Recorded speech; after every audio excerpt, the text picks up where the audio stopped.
Ang kwentong ito ay hango sa totoong buhay. Mula ito sa isa nating kabayan na itago na lang natin sa pangalang Elmer. Taong 1987, Agusan del Sur. Sa nag-iisang kubo, sa kalagitnaan ng malawak na taniman ng nyog, namumuhay ang matandang binata, si Elmer. Galing siya sa pamilya ng mga antingero, pero dahil sa hindi pagkakaunawaan na isipang maglayas at lumayo. Magmula noon, tahimik siyang nanirahan kasama ang tangan na nagsisilbing gabay at proteksyon sa araw-araw laban sa banta ng paligid. Iilan lamang ang nakakakilala sa kanya at bawat isa sa mga ito masasabing hindi siya basta-basta. Minsanan ng binansagang bato dahil sa matigas na tindig at kamao. Sa katunayan, ito ang madalas na itawag sa kanya kaysa sa tunay na pangalan. Ilang taon din ang lumipas magmula ng naglayas. Meron siyang nakasalubong na isang batang aswang. Hindi niya pinatay dahil hindi ito umaatake. Nakatitig lamang ang mga matang nangungusap. Hinayaan, nilampasan sa daanan, pero laking gulat nang makita sa tahanan. Nauna pa itong makarating kumpara sa kanya. Itinaboy, pero ayaw umalis. Hanggang sa napilitan siyang kupkupin at alagaan na parang anak. Wala namang naging problema dahil magkasundo sa maraming bagay. Mabait. Walang intensyon na manakit. Naging maingat din siya lalo sa mga medalyon na tangan upang hindi maapektuhan ng bata. Lumaking may galang at takot gumawa ng masama lalo na sa tao. Patuloy niyang ginabayan sa kabutihan ng bata. Kakatapos lang akyatin ni Elmer ang 3 puno ng nyog upang manguha ng bunga para gawing merienda, pero natigilan ng magtakbuhan palapit ang 2 binata. Parehong tinatawag ang kanyang pangalan, sabay turo sa unahan. Bato, mabuti nandito ka. Pangalawang balik na namin to dito eh. May dumating na mga basagulero naghahanap ng gulo eh. Wika ng isang binata. Oo nga, gusto yata nilang matikman yung malabato mong kamao eh. Pagbigyan mo nga, para matauhan yung mga yun. Puro lang naman sila angas eh. Isang suntok mo lang, basag na yung panganon eh. Wika ng isa pang lalaki. Eh bakit ako? Anong kinalaman ko sa gulo nyo? Kung nangahamon kayo, siguraduhin yung hindi kayo magtatawag ng ibang tao para sumalo. Kayo yung nag-umpisa eh. Eh di tapusin nyo. Wika ni Elmer. Ang totoo ay nakita niya ang 2 habang nasa itaas ng puno. Nakasalubong nila ang 5 kalalakihan na walang pinagkaiba. Parehong basagulero. Sila ang naunang humamon. Nang mapuruhan ay naghanap ng kakampi. Sinubukan pang kumatok sa tahanan niya.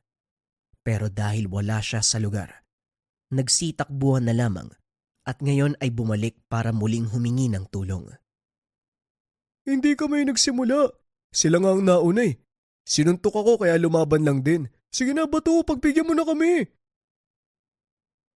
Magbibilang ako hanggang 5. Kapag nasa harapan ko pa rin kayo, ako mismo ang kakaladkad sa inyo pa uwi. 1, 2, Hindi na natapos pa ang pagbibilang.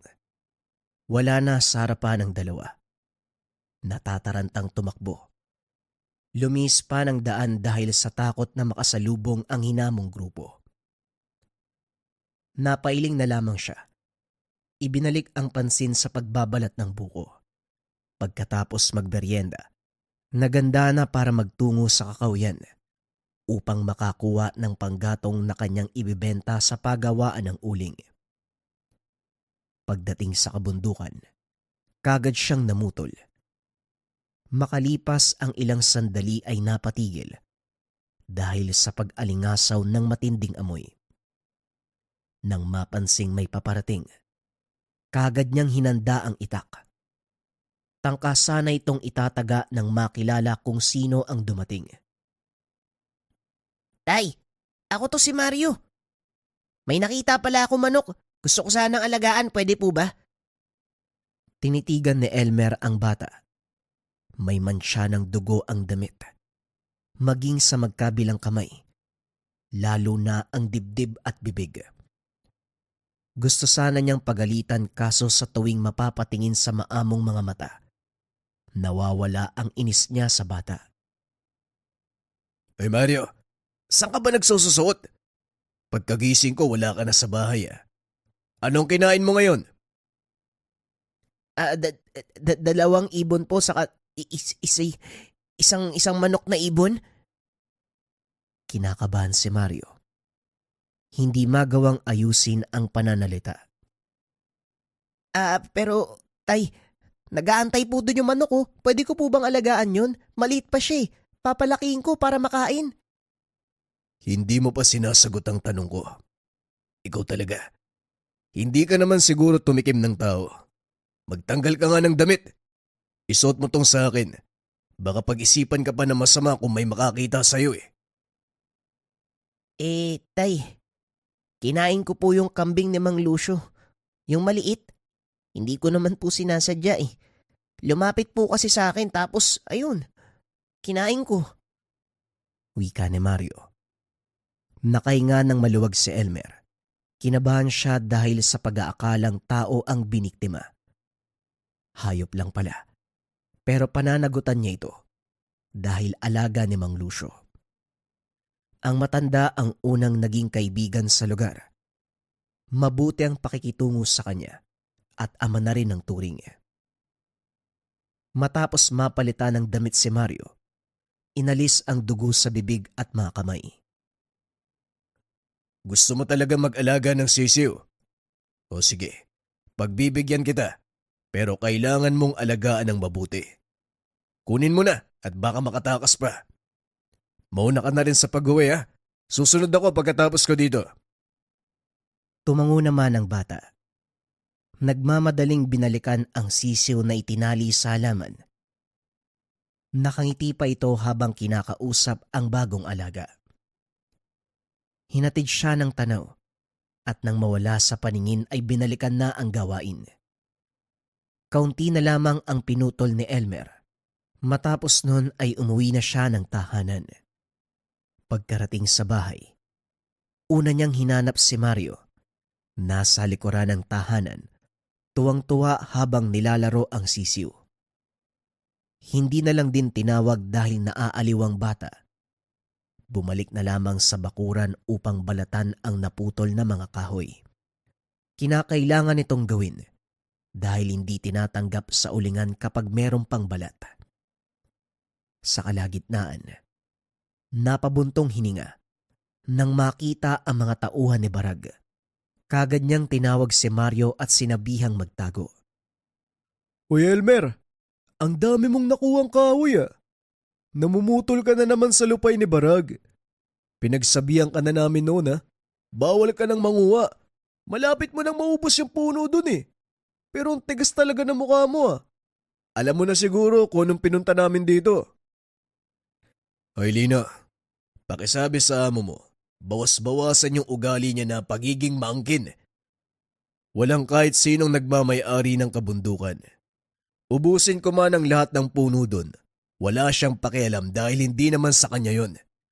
At saka, alam mo naman siguro na wala kayong laban sa akin, hindi ba? Umatras ang mga ito nang patunugin ang mga buto sa daliri. Sa tingin mo ba masisindak mo kami sa ganyan? Elmer, marami kami, mag-isa ka lang. Anong laban mo sa dami namin? Mag-isa lang ako at mag-isa ka lang din. Kapag nagtuos tayo, siguradong basag yung mukha mo. Namutla si Lino nang makitang wala ng tao sa kanyang likuran. Anak ng nilaga, naiwan na naman ako ng mga lintik. May araw ka rin, Elmer. Kapag nakita ko yung anak-anakan mo, siya ang pagdidiskitahan ko. Wika nito bago kumaripas ng takbo. Napabuntong hininga na lamang siya. Nasanay na sa ganitong banta. Ito ang palaging sinasabi ni Lino kapag pumapalpak sa kanya. Pero sa kabutiang palad naman, nagagawa ng paraan ni Mario ang makatakas sa paningin nito. Mautak ang bata. Kapag nakakaramdam ng panganib ay kaagad na umaalis. Tatay, ano bang problema ng pangit na yun? Palagi siyang pumupunta dito tapos naghahamon ng away. Kapag papatulan naman, biglang tumatakbo. Hayaan mo siya, anak. Huwag mong pansinin ang mga ganong tao. Walang ibang alam kundi puro dakdak at paninindak. Huwag mong sayangin ang oras mo sa kanila. Kumusta ang alaga mo? Natutulog na po, tay. Ano pala yung papakain sa kanya? Tanong ni Mario. Tumulong pa ito sa pagbabalat ng kahoy. Kanin lang sa katubig. Masyado pang maliit yun eh. Parang ilang araw pa lang bago nabiyak sa itlog. Mag-isa lang ba yun ang nakita mo? Marami po yun.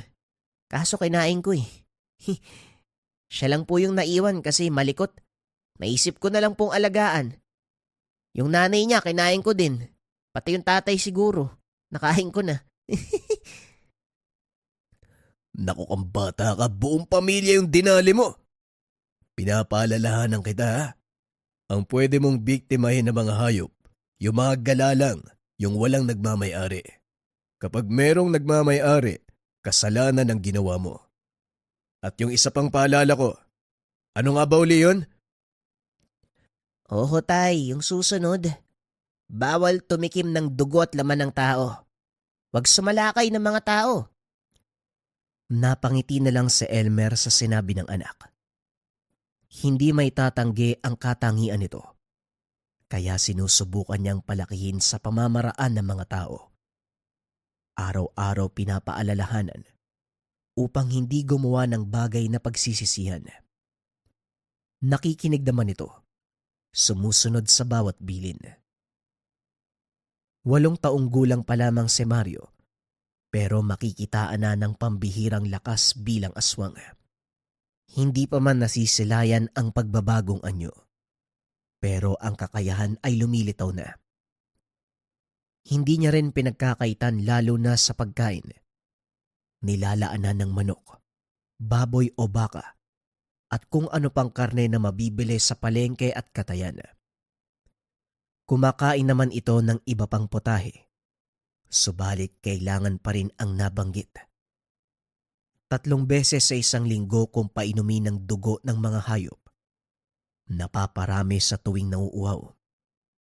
May suki naman sa bayan kaya hindi nauubusan. Isa si Mario sa dahilan kung bakit hindi siya nakikipagkaibigan sa mga tao. Ayaw niyang malaman ng iba ang tunay na katauhan at baka mapagkaisahan. Handa naman siyang ipaglaban, pero inisip din ang magiging epekto sa bata. Kaya 4 na destinasyon lamang ang pinupunta nila. Tahanan, kabundukan, palengke, at pagawaan ng uling kung saan hinahatid ang pinuputol na mga kahoy. Ito rin ang nagsisilbing kabuhayan upang matugunan ang pangailangan lalong-lalo na kay Mario. Pagkatapos mabalatan ang mga kahoy, pinagpapatong-patong para maging maayos ang pagkakabuhol. Tumutulong pa rin ang bata dahil hindi ito mapermi. Gusto ang palaging merong ginagawa. Hinayaan niya na lang para matuto. Saktong natapos na ang lahat. Dumating ang mga tauhan ni Baraga. Hindi lang ang mga ito. Sa pinakadulo ng mga kalalakian, dumating si Baraga. Meron pang dalang baril. Elmer, magandang hapon. Gusto ko lang ipaalala sa'yo. Huwag mo nang gagalawin ang mga puno sa kabundukan. Nakakailang sabi na ako Ang tigas ng bugo mo. Nilinaw ko na sa'yo dati pa. Huwag mong gagalawin ang bagay na sa akin. Wika ni Baraga. Mario, pumasok ka muna sa loob. Baka madungisan ang pandinig mo sa mga walang kwentang sasabihin ng mga damuho na yan. Wika ni Elmer. Kagad namang sumunod ang bata. Pagkatapos ay muling hinarap si Barag. Hindi ko alam kung saang basura mo napulot ang pangalan na yan. Pero makinig ka sa akin, Barag. Kahit magkaharap man tayo sa munisipyo o kahit saan, wala ang pangalan mo sa listahan dahil hindi naman ikaw ang nagmamay-ari ng kabundukan. Kaya huwag kang maghari-harian dito. Baka mapaya ka lang. Dahil sa sinabi ni Mario, kagad kinasa ni Barag ang hawak na baril. Baka ikaw ang mapaya kapag pinasabog ko to sa ulo mo. Ano, lalaban ka ba? Pilit pinapakalma ni Elmer ang sarili. Nagbuntong hininga para hindi patulan ang hamon ni Barag. Natahimik ka yata. Sa baril ka lang pala titiklop eh. Huwag mo kasi kung susubukan kung ayaw mong makatikim ng kalupitan. Ano? Malinaw na ba ang usapan natin? Klaro ba? Tinalikuran nito ni Elmer. Ayaw niyang harapin at baka mapatulan ng wala sa oras. Hindi niya alam ang magagawa kung sakaling sagadin ni Barag ang kanyang pasensya. Pinihit nito ang gatilyo. Naramdaman niya na may tumama sa likuran. Muling nagbuntong hininga. Humarap siya at hindi na nagpigil. Talagang sinusubukan mo ko, no? Total ikaw ang nagamon. Pagbibigyan kita. Laking gulat ng lahat. Hindi tinablan si Elmer ng bala. Dali-dali siyang lumapit at unang ibinagsak ang mga alipores. Nanlaki ang mga mata nito. Walang kahirap-hirap na pinapabagsak ni Elmer ang lahat. Si Barag na lamang ang natira. Sunod-sunod na putok ng baril ang pinakawalan. Patuloy na hindi tinatablan si Elmer. Dahil dito mas lalong nagulat si Barag. Nataranta ng maubusan ng bala. Ano ka? Demonyo! Bakit hindi ka tinatabla ng bala? Maligno ka! Wika ni Barag. Hindi ko na kailangan sagutin ang mga katanungan mo. Bibilangan kita hanggang 5. Kapag nandito ka pa, hindi ka na makakauwi ng buhay. Maligno! Maligno! Engkanto! Wika nito habang tumatakbo. Sumunod na rin ang mga alipores sa kanya. Natawa na lang si Elmer sa naging asal ng mga ito. Ayaw sana niyang makasakit, pero bumigay na sa kanilang pangulit. Pagsapit ng gabi, abala si Elmer sa pag-aayos ng mga nakabuhol na kahoy. Inihahanda niya ito para kung sakaling merong kukuha ay dire-diretso na. Isa-isa niyang pinapasan mula sa likod ng bahay patungo sa bakuran. Tahimik lang si Mario na nakaupo. Yakap-yakap ang sisiw. Sinabihan na niyang matulog pero ayaw pa rin. Hinayaan na muna dahil hindi pa inaantok. Makalipas ang ilang sandali. Naudlot ang kanyang gawain sa biglaang pagdating ng 2 binata. Muli siyang napabuntong hininga nang marinig ang sinasabi nila. Magandang gabi, Bato. Mabuti na lang hindi ka patulog, ano? Kailangan mong malaman tong si Barag.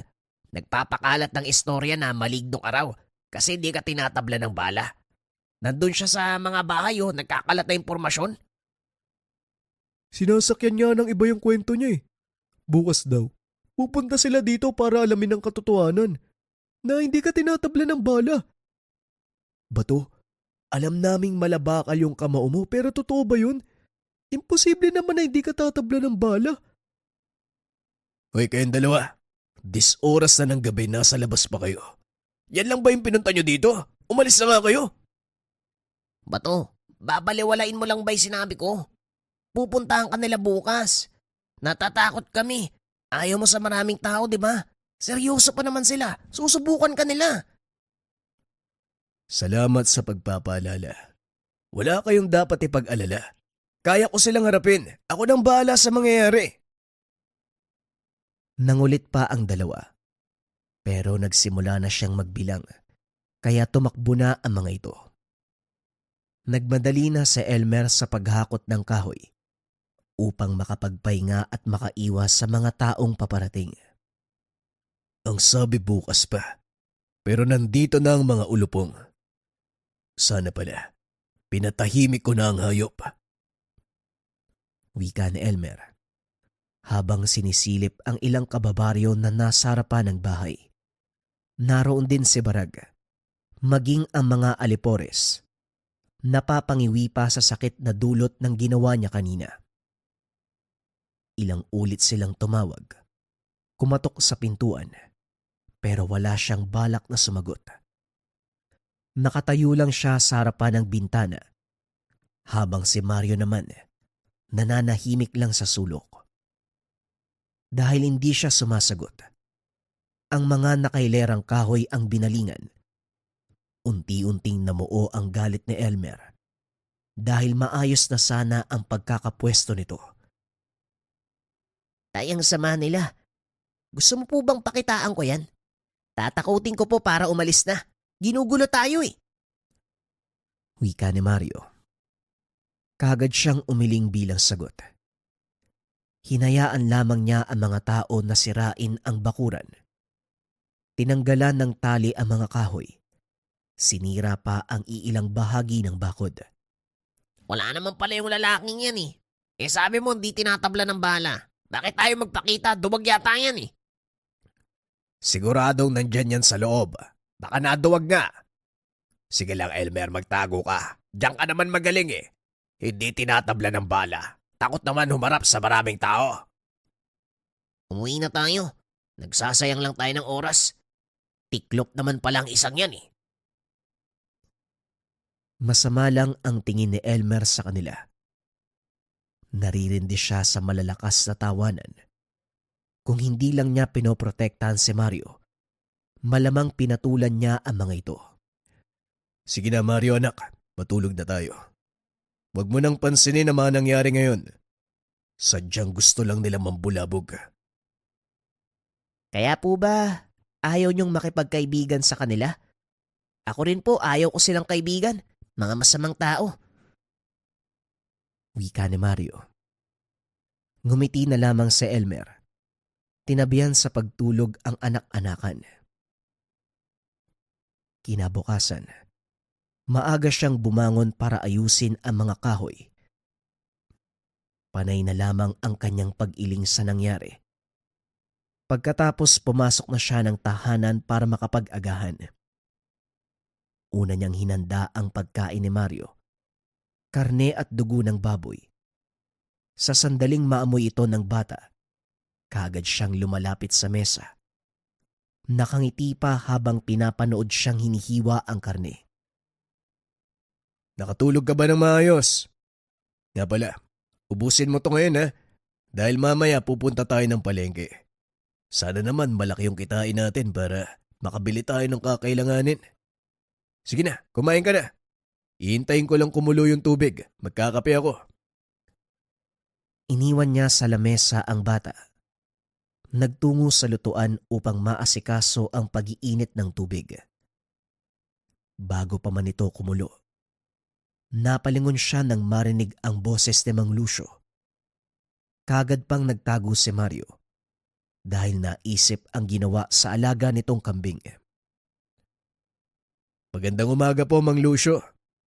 Napasadya kayo ng ganito kaaga. Ano pong sa atin? Magandang umaga rin, Elmer. Marami kasi yung naibigay na mais sa akin eh. Kaya dinala ko dito para hindi masayang. Pwede mong ilaga, pwede mong ihawin. Matamis pa naman yan. Si Mario pala nasaan?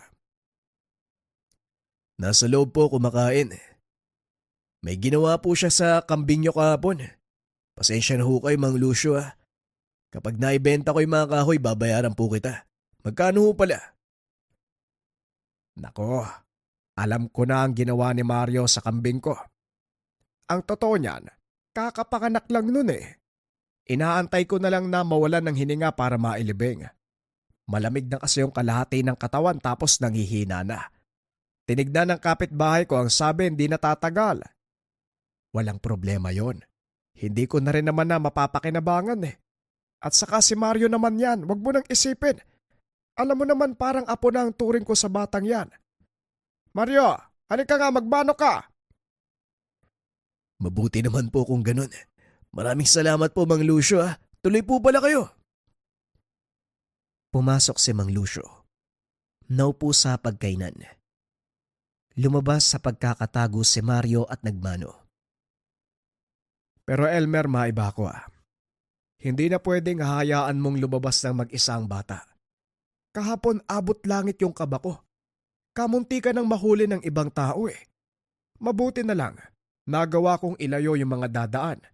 Kung hindi siguradong nakita na yan, pinagkakaguluhan na. Salamat to, Mang Lucio ah. Wala na kasi siya pagkagising ko eh. Hindi ko alam kung saan nahanapin, kaya inantay ko na lang na bumalik. Palagi ko namang pinagsasabihan yan. Paulit-ulit na nga ako eh. Basta mag-ingat na lang tayo. Nga pala, narinig kong usap-usapan. Binaril ka daw ni Barag eh. Hindi naman sa nangingialam ako sa pagpapasya mo sa buhay. Pero nasabihan na kita dati. Umiwas ka sa taong yon. Labas-masok yun sa kulungan eh. Adik. Marami pang koneksyon sa mga naglalaki ang masamang loob sa lipunan. May mga armas. Baka maisipang ipatumba ka. Hindi po yan mangyayari, Mang Lucio. Hindi ko hahayaan. Alam kong hindi ka makakapayag. Pero wag kang magpapakampante. May iba pang koneksyon ng lintik na yan. May mga usap-usapan. May lahing aswang ang angkan ng ina ni Barag.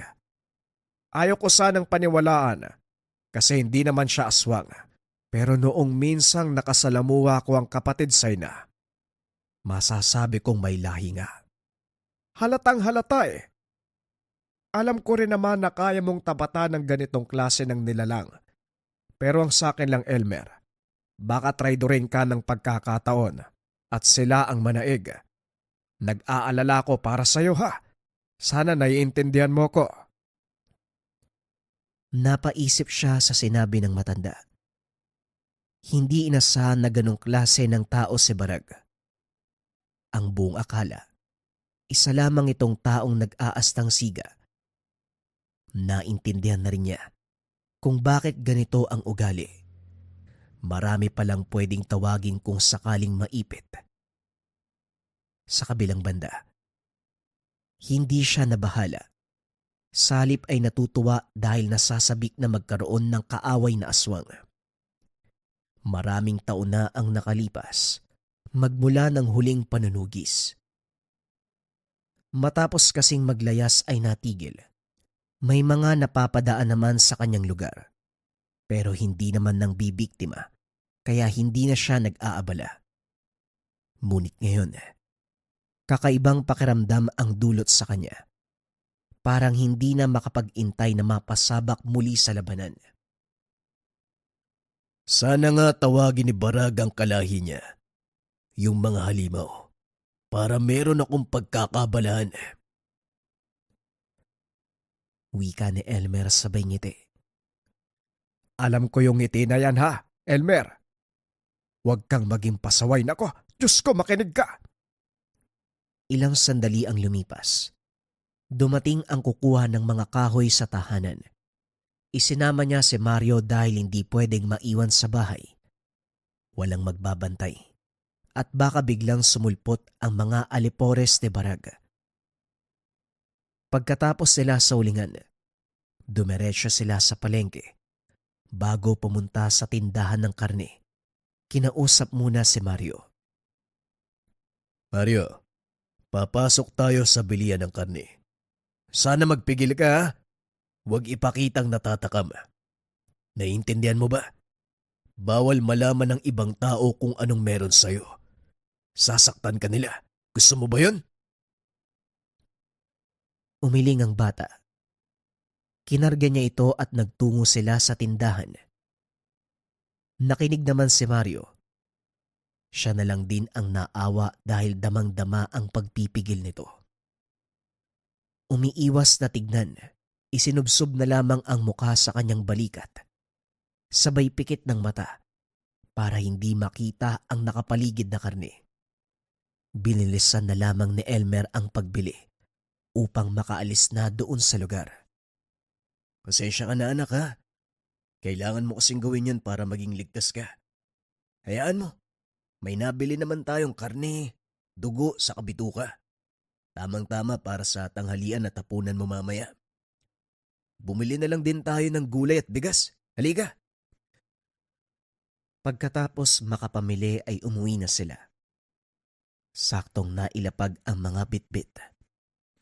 Dumating si Barag kasama ang mga tauhan. Aba, tignan mo nga naman. Galing pa sa palengke. Ang daming pinamili ah. May pera ka pala. Akala ko, damo at lupa lang ang kinakain mo. Uy, anak mo? Gwapo ah. Ang sarap sakalin. Malapit nang magtanghalian. Kailangan ko pang magluto. Ilang minuto lang ang kaya kong ibigay sa'yo. Kung ano man ang sadya mo sa lugar, sabihin mo na. Ayos ah. Ikaw pa lang ang unang maligno na humamon sa akin. Kahit isa kang elemento, hindi kita uurungan. Oo, masisindak mo ko. Pero wala ka pa rin kawala sa akin. At bakit naman? Aasa ka sa lahi mong aswang. Sila ba ang hingian mo ng tulong? Walang problema. Tawagin mo ang lahat ng gusto mong tawagin. Natahimik si Barag sa sinabi nito.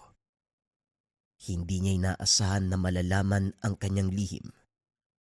Nanlisik ang mga mata. Maging ang mga tauhan ay nagulat sa narinig. May lahi ka palang aswang, Barag. Ikaw pala yung halimaw dito eh, hindi si Elmer. Manahimik ka! Hoy Elmer, paano mong nalaman ang tungkol sa angkan ko? Sino ka ba talaga? Ito na ang huling babala na ibibigay ko sa'yo. Layuan mo kami. Wag na wag mo kaming guguluhin. Kung ayaw mong mapahamak, tantanan mo ko. Huwag kang mangyalam sa buhay namin. Makinig ka rin sa akin, Elmer. Ako yung tipo ng tao na hindi basta-basta umuurong. Hindi ko gusto ang ugali at pagkatao mo. Ayoko nalalamangan, kaya asahan mo na hindi ito ang huli nating pagkikita. Humanda ka, dahil siguradong may kalalagyan ka sa susunod. Matapos magsalita ni Barag, kusa siyang umalis sa lugar. Napakayabang. Akala yata niya masisindak ako eh. Kahit magdala ka pa ng 1,000 aswang, hindi ko kayo uurungan. Matapos ang pagharap na iyon, hindi na nagparamdam si Barag ng ilang araw. Ang buong akala ni Elmer ay natiklop na ang pagkasiga nito. Hanggang sa dumating ang araw, kasalukuyan siyang namumutol ng kahoy. Isang nilalang ang sumugod sa kanya. Masyadong mabilis ang kaganapan, pero napuruhan niya ito bago nakatakas. Hindi na nahabol dahil biglang humarang si Barag. May dalang baril at pinaputokan siya sa ulo. Ilang araw kitang tiniis, hayop ka. Ang sabi ko, huwag ka nang mamumutol ng kahoy o anumang puno dito sa lugar. Pero hindi ka nakikinig. Napakatigas ng ulo mo. Sandali lang ah. Sa kabilang bundok ako namutol. Sinunod ko ang sinabi mo kaya lumipat ako. Pero hanggang dito nakasunod ka pa rin. Ang lawak naman yata ng sakop mong lupain. Malawak talaga ang sakop ko. Hindi ka lang tinablan sa unang putok eh. Pero malaya kang pumili ng pwestong paglilibigan mo. Ang pinakaayaw ko sa lahat tinatapatan ako eh. Maayos na sana, kaso nasira nang magsalita ka. Pagkatapos silang marinig na kinakalaban mo ko, gumaya sila. Kahit sino, binabangga na ako. Napakababaw ng dahilan mo. Huwag mong isisi sa iba dahil ikaw mismo ang may gawa niyan. Masyado kang mapang-angkin. Marami kang inaalipusta. Tapos ngayong nakakuha ka ng katapat, hindi mo matanggap ang pagkatalo mo. Manahimik ka! Naririndi ako sa boses mo. Nangangati na ang kamay ko. Isang salita pa, ubusin ko ang laman ng baril ko. Sinong tinakot mo? Hindi nga ako tatablan yan. Sige, ubusin mo. Tignan natin kung anong mangyari. Hindi ko nakakalimutan ang tungkol sa katangian mo. Hindi din ako ang lalaban sa'yo. Maghintay ka. Paparating na siya. Ganun ba? Yung dumating kanina, saling kit-kit lang pala. Ay, nako, ayos ka rin ano. Ang lakas ng loob sumugod, magsusumbong lang pala. Duwag! Sa mga sinabi ni Elmer, mas lalong nanggalaiti sa galit si Barag. Gusto na sanang kalabitin ng gatilyo. Kaso nga lang, alam niya rin sa kanyang sarili na wala naman itong magagawa. Umalis na siya sa lugar. Hinayaan na lamang si Elmer. Hindi maintindihan ng ugali. Susugod pero aatras din. Bumalik na lang sa pamumutol ng kahoy si Elmer. Pagkatapos ng gawain ay umuwi na ng tahanan. Pagkarating, nagtataka dahil masyadong tahimik. Kakaiba ang pakiramdam ng dulot ng hangin. Kagad niyang tinignan si Mario. Nasa sulok ito. Iniinda ang sugatang hita. Umiiyak ang bata. Napayakap pagkakita sa kanya. Tay, may pumunta po dito, Tay. Sinaktan po ako eh. Matapos magsalita ng bata, walang ibang pumasok sa kanyang isipan kung hindi si Barag. Ito lamang ang may tanging motibo upang sakta ng pamilya. Niyakap niya si Mario. Pinatahan. Hindi na sinuri pa ang sugat dahil unti-unti na itong kusang humihilom. Habang pinapanood niya si Mario, gusto nang sugurin ang taong may kagagawan. Tay, ang sabi po nun babalik daw siya eh. Tapos ikaw yung papatayin. Gusto kong gumanti sa taong yun. Pwede po ba? Kakagating ko lang siya. Hiwain ko yung lamang loob. Wika ni Mario. Napangiti si Elmer sa mga sinabi nito. Mario, wag mo nang isipin ang taong yun. Gusto mong gumanti? Ako na ang bahala. Tuturuan ko ng leksyon ang animal na yun. Ipaparamdam ko sa kanya ang sakit na ginawa niya sa'yo. Matulog ka na. Hayaan mong ako ang gumawa ng paraan. Tumango na lang ang bata at nahiga sa papag. Nagtungo na siya sa kusina upang makapaghapunan. Makalipas ang ilang sandali, napansin niya na may umaaligid sa labas. Madalas na ang ganito sa paligid. Pero nang tumagal ang kaluskos, dito na siya naging alisto. Pinatay ang gasera. Minabuting manmanan ang nakamasid sa kanyang tahanan. 2 tao ang unang nakita. Nang mapatingin sa kabilang banda, merong ding nakaabang. Subalit ang ipinagtataka niya magkaiba ang presensya. Ang una ay walang banta ng panganib. Ang pangalawang grupo ay umaalingasaw ang amoy. Sa pagmamasid sa 2 grupo, sa halip na matakot para sa kaligtasan nila, mas nag-alala siya sa mga lalaki na kalaunan ay nakilala. Ang mga binata na pabalik-balik sa kanya para humingi ng tulong. Wala siyang ideya kung ano ang ginagawa nila. Pero isa lang ang sigurado. Nanganganib ang buhay ng mga ito. Bago pa man maisipan ng kabilang grupo na sumalakay, lumabas siya at sinita ang 2. Nagulat pa sa biglaan niyang paglitaw. Hoy, kayong 2! Ano ginagawa nyo dito this oras na ng gabi mga iyo? Alam nyo ba kung anong sitwasyon ngayon? Bato, hindi kami naparito para manggulo sa'yo. Narinig namin yung 2 yan oh. Lulusob daw sila, kaya pumunta kami dito. Nandito kami sana para balaan ka eh. Kaso lang nauna pala sila sa amin. Delikado ang mga yan, Bato ha. Kakilala nila si Barag eh. Baka nga inutusan pa yung mga yan eh. Napatingin si Elmer sa kabilang direksyon kung saan nagtatago ang mga aswang. Nang mapansing nakahanda na ang mga ito sa pagsugod, kaagad pinaalis ang dalawang binata. Hindi nagtagal umatake na ang mga nilalang. Nasalo kagad ni Elmer ang pag-atake ng isa. Kamuntikan siyang matusok sa mata. Bilang ganti, walang pagdadalawang isip na binalian. Pasimpleng inihagis patungo sa bakod. May nakausling kawayan doon sa lugar. Bumaon ang tagiliran ng aswang. Binalingan niya ng atensyon ang isa pang aswang na walang tigil ang pagkalmot sa kanya. Sinubukan pa siyang kagatin. Hinawakan niya sa leeg at puwersahang hinila. Parehong dumadaing ang dalawang nilalang. Kinuha niya na ang palakol sa silong at binalikan ng dalawa. Tatakas na sana sa pamamagitan ng pagpapalit ng anyo. Kaso nga lang, kagad niyang hinambalos.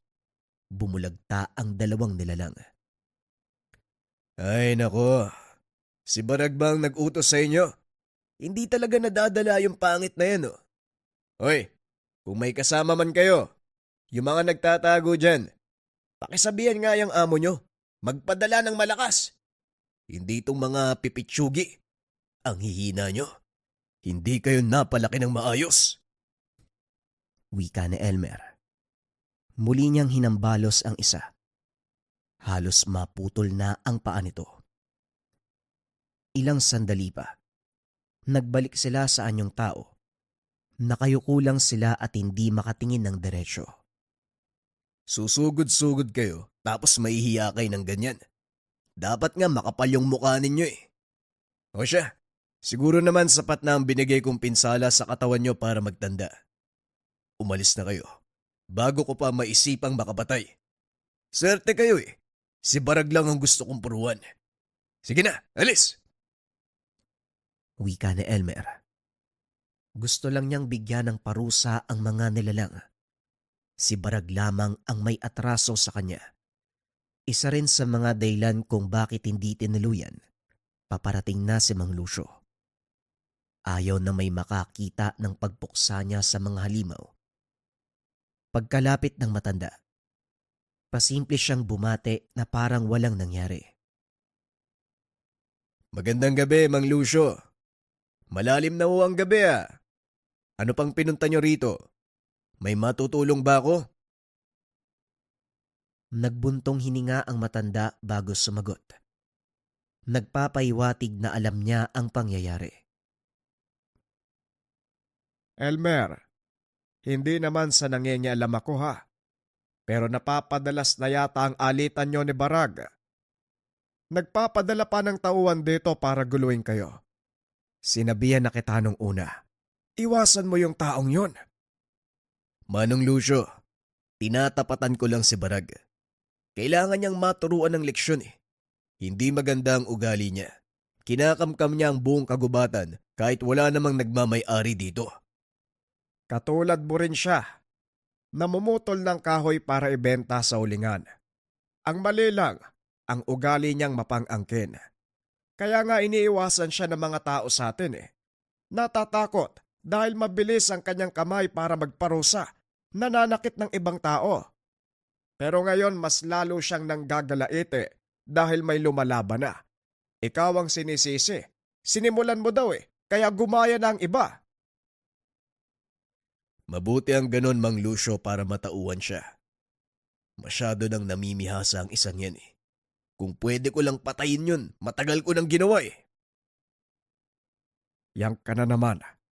Huwag kang magpapadala sa bugso ng damdamin. Yan ang madalas sa dahilan kaya ka nakakagawa ng mali. Kapala nasaan si Mario?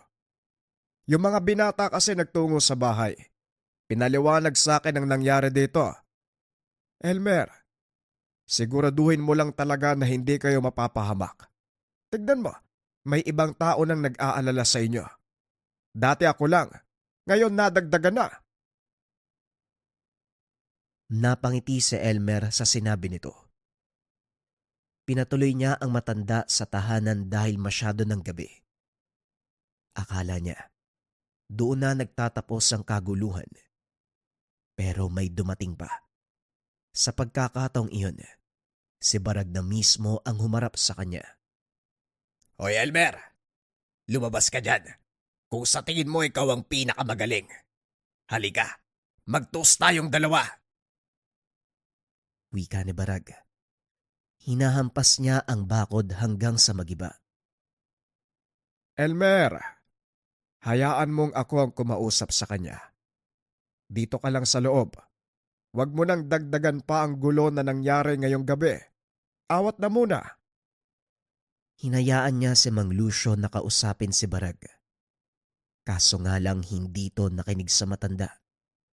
Binasto si Mang Lucio, pinagsasampal at tinadyakan. Dito na nasagad ang pasensya ni Elmer. Lumabas siya ng tahanan at sinuntok sa mukha si Barag. Bumagsak ang malaking tao. Sumuka ng dugo sa lakas ng pagkakasapak. Sumusobra ka ng pangit ka. Ayos lang sana kung ako ang lalait-laitin mo. Pero nandadamay ka na ng ibang tao. Maging ang anak ko at si Mang Lucio. Pasensyahan tayo. Hindi na ako magpipigil. Anak mo? Kinupkup mo lang ang batang yon. At kung inaakala mo na hindi ko alam na isa siyang aswang, nagkakamali ka. Nagpalaki ka ng halimaw sa iyong tahanan. Wala kang pinagkaiba sa akin. Pareho lang tayong masama.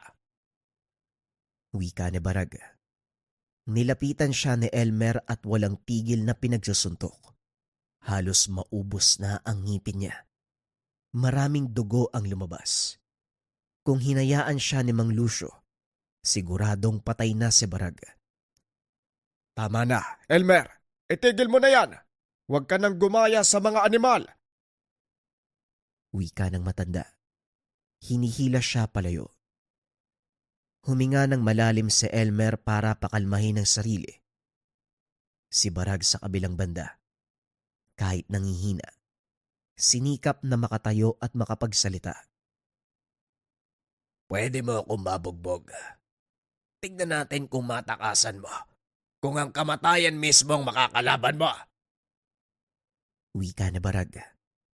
Bigla itong nawalan ng malay. Umalingasaw sa buong paligid.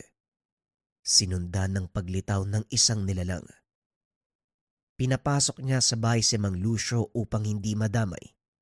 Isang uri ng nilalang na merong pakpak ang nakita. Pinagmasdan niya muna ang galaw nito. Mabilis ang kilos. Nakakalipad. Nagpapalipat-lipat sa mga puno. Tanging pag-ilag lamang ang nagagawa ni Elmer. Nag-aantay ng pagkakataon. Ilang beses na rin siyang bumagsak, matapos dagitin sabay bitaw. Nakaramdam ng bahagyang pagkahilo. Tumama ang ulo sa bato. Sinamantala ng nilalang ang pagkakataon. Sumugod muli at sinakal siya. Pinilit niyang abutin ang palakol sa tabi, pero masyadong malayo. Sinikap na lamang makawala sa nilalang. Kaso nga lang masyadong malakas ang puwersa nito. Unti-unti na siyang nanghihina. Nawawala ng malay. Hanggang sa biglang dumaing ng napakalakasang aswang. Nakita niya ang anak si Mario sa anyong nilalang. Nabitawan siya ng halimaw. Nabaling ang atensyon doon sa bata. Kagad napuruhan si Mario nang umatake ang nilalang. Nakalmot sa leeg. Tumalsik ng napakalayo. Kagad namang kumilos si Mang Lucio. Kinarga si Mario pabalik sa loob ng tahanan. Elmer, ako nang bahala kay Mario. Yung aswang na yan, patayin mo na! Wika ni Mang Lucio. Hinabol niya ang aswang na nagmamadaling tumatakas. Nasundan niya ito sa tulong ng medalyon. Dumiretso siya sa bahagi kung saan narinig ang pagbulusok. Nakita niya ang nilalang na nanghihina. Hawak-hawak ang nagdurugo na sugat. Nakailang subok ito ng paglipad, pero hindi na ginawa. Kinuha niya ang pagkakataon at ginamit ang dalang palakol. Winasak ang pakpak. Naglupasay. Walang tigil sa pagdaing ang nilalang. Hindi ko kayo maintindihan kung bakit kayo sumusunod sa utos ni Barag. Akala mo siguro, madali lang ang papatayin mo. Ngayon ikaw ang napuruan. Wika ni Elmer habang pinapanood itong nagdurusa. Sinubukan pa nitong tumakas. Gumagapang kahit nahihirapan. Pero hindi na makalayo matapos tagain sa likuran. Nangisay. Hanggang sa lumipas ang ilang sandali. Tumigil na sa paghinga. Pagkabalik sa tahanan, kagad tinignan ng kalagayan ni Mario. Nangihina ang bata habang yakap-yakap ni Mang Lucio. Elmer, mabuti naman nandito ka na. Kailangan ng tulong ni Mario. Kanina pa siya nangihina. Wala akong alam sa gamutan. Ikaw na ang mag-asikaso. Wika ni Mang Lucio. Sinimulan niya ang panggagamot sa bata. Habang ginagawa ito ay hindi maiwasang maluha. Awang-awa siya sa kalagayan ni Mario. Isang paslit na nadamay lamang. Makalipas ang ilang oras matapos magamot, unti-unting bumalik ang sigla ng bata. Kumusta ang nakalaban mo? Napatay mo na ba? Hayop na aswang na yan. Maging ang walang malay na bata dinadamay. Kahit sabihin nating may lahi si Mario, wala pa rin siyang muwang eh. Wala ho kayong dapat ipag-alala doon sa aswang. Nadispatch ako na. Hindi na yun makakabalik. Nga po pala, nasaan si Barag? Ayon, pinatapon ko sa kabundukan. Isa pa yun eh. Bumalik dito yung dalawang binata, yung palaging pumupunta sa'yo. Inutusan ko. Dalin yung walang malay na si Barag. Itapon nila sa bundok. Natawa si Elmer sa ginawa ng matanda. Akala ko ipapagamot nyo eh. Nasanay ako sa inyo na kabutihan pa rin ang gagawin sa kabila ng kasamaan na ginagawa ng mga tao. Hindi sa lahat ng pagkakataon. Aba dapat lang yun sa kanya. Kulang pa nga eh. Lumalabis na kasi. Ginugulo ka, dinamay pa si Mario. Tinuring ko na kayong pamilya, kaya hindi na ako makakapayag sa ganon. Nagtawag pa talaga ng aswang. Halimaw talaga. Bukas kapag nakita kong Barag na yon, siguradong lagot sa akin. Wika ni Mang Lucio. Mababakas ang galit sa boses nito. Napabuntong hininga si Elmer. Hindi inasahan na aabot sa ganito ang lahat. Sa pag-aakala niya, simpleng alitan lamang na namamagitan sa kanila ni Barag, pero lumala sa paglipas sa mga araw. Ipinagpasalamat na lang din niya na hindi gaanong napuruan si Mario. Dahil kung oo, siguradong mapapatay niya si Barag. Kinabukasan, umaga pa lang nasa bakura na ang dalawang binata. Sandaling binuksan ni Elmer ang pintuan. Nag-unahan sa paglapit para mga musta. Bato, kumusta? Nasaktan ka ba? Ito talagang si Barag, sobrang sama ng pagkatao. Ayan mo ba to?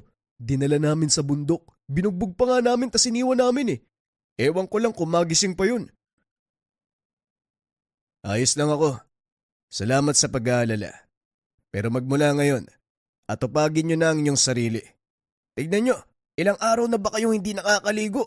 Amoy patay na kayo eh. Sa kabila ng pagiging basagolero ng mga ito, sa kabila ng kakulitan, natuwa si Elmer sa dalawa. Meron silang mabuting puso, handang tumulong sa mga nangangailangan. Nagpasama siya sa kanila sa kabundukan kung saan dinala si Barag. Narinig nilang sumisigaw, nangingi ng tulong, hindi makawala sa pagkakagapos. Nakatali ito sa puno.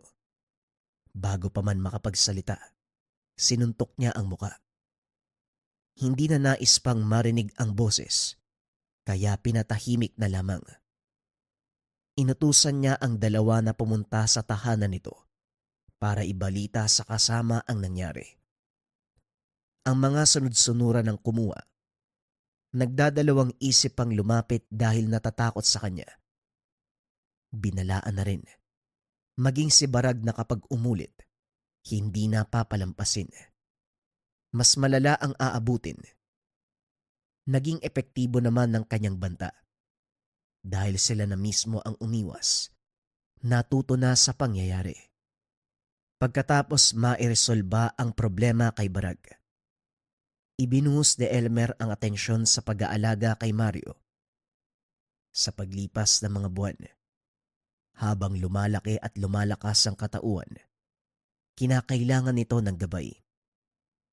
Katawang niya rin si Mang Lucio, na kusang nagpresenta na gabayan ng bata. Hindi naman naging mahirap ang paggabay dahil habang tumatagal, nakokontrol ni Mario ang kanyang sarili. Binigyan pa rin siya ng mga kagamitan ni Elmer, mga pangontra, dasal, kaunting tipak ng sariling medalyon.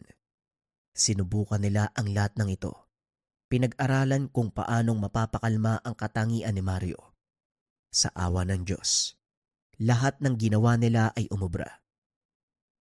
Sa paglipas ng panahon, wala nang naging problema sa pamumuhay nila dahil hindi na sumubok si Barag. Iniwasan na lang din ni Elmer ang anumang gulo para mapanatili ang kapayapaan. Ang buhay ng dalawa, isang manggagamot, isang aswang na nagsama upang tumulong sa mga tao. Isa lamang itong patunay na hindi porket may kakaibang katangian, maituturing ng masama. Ito ay nakabatay pa rin kung paano ka papalakihin ng mga taong nakapaligid sa iyo. Opinyon para sa kwento, mga kabayan. Isang patunay na naman ito, mga kabayan, na hindi porket meron kang lahi ng masamang angkan, masama ka na ding tao. Lahat ng pag-uugali ng isang tao, nilalang, o kahit nga mga hayop, mga kabayan, nakabatay ang iyong pag-uugali kung saan kang lugar lumaki. Kung ang isang tao o hayop ay lumaki sa isang lugar kung saan maraming nagpapatayan, kung saan palaging merong nagdidigmaan, o kailangan pumatay para mabuhay, ganun din ang magiging ugali niya sa paglaki. Pero mga kabayan, ganun din sa kabaliktaran ha. Hindi porket anak ka o mula ka sa mabait na angkan o banal na angkan, hindi ibig sabihin nito banal ka na. Nakadepende ito sa mga taong makakasalamuha mo o makakasama mo sa araw-araw. Maaari nating sabihin, mga kabayan, na nasa tao pa rin ang pagpapasya, pero majority kasi, mga kabayan, mas malakas ang hila ng puwersa ng impluwensya ng ibang tao. Ika nga sa kasabihan, sabihin mo sa akin kung sino ang mga kaibigan mo. Sasabihin ko sa iyo kung anong klaseng hinaharap ang meron ka. Kaya naman, mga kabayan, huwag tayong manghusga kaagad sa mga bagay-bagay. Huwag tayong magbibigay kaagad ng opinyon, ugaliing mag-isip, magsaliksik, mag-aral bago tayo magbigay ng komento.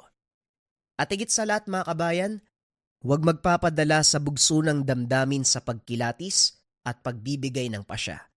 Naway marami kayong natutunan sa ating kwento, mga kabayan. Maraming salamat. Paalam. Gemstone Bracelet. 3 uri ng mataas na gamit. Howlite, Lava Stone, at Black Obsidian. Pampakalma at pampahaba ng pasensya. Pampalakas ng koneksyon sa kalikasan. Pampalakas ng kalooban. Nagbibigay ng tapang. Panglinis ng aura, proteksyon sa negative energy, masamang tao, nilalang at elemento. Ang howlite, isang barote mineral, kilala sa puti nitong choky na anyo. May maitim na ugat na sumisimbolo sa pasensya at pag-unawa. Mga katangian ng pagpapagaling, nagsisilbing isang nagpapatahimik na bato. Pinapakalma ng howlite ang katawan, isipan at espiritu. Nagtataguyod ng karunungan, nagpapataas ng kamalayan, nagbibigay ng malinaw na paningin. Lava Stone. Ang Lava Stone ay isang grounding stone na nagpapatibay sa koneksyon ng isang tao sa inang kalikasan. Nagbibigay ito ng lakas at tapang, nagbibigay daan sa katatagan sa panahon ng pagbabago. Black Obsidian. Isang malakas na paglilinis ng psychic smog na nililikha sa loob ng iyong aura. Ito ay isang malakas na psychic protection stone. Ang batong ito may kapangyarihang metapisiko na mga katangian na makakatulong upang maprotektahan ka laban sa negatibong aura o sa mga taong merong masamang tangka sa iyo. At ang huli, San Benito bilang pangkalahatang proteksyon. Isang gamit, napakaraming bisa.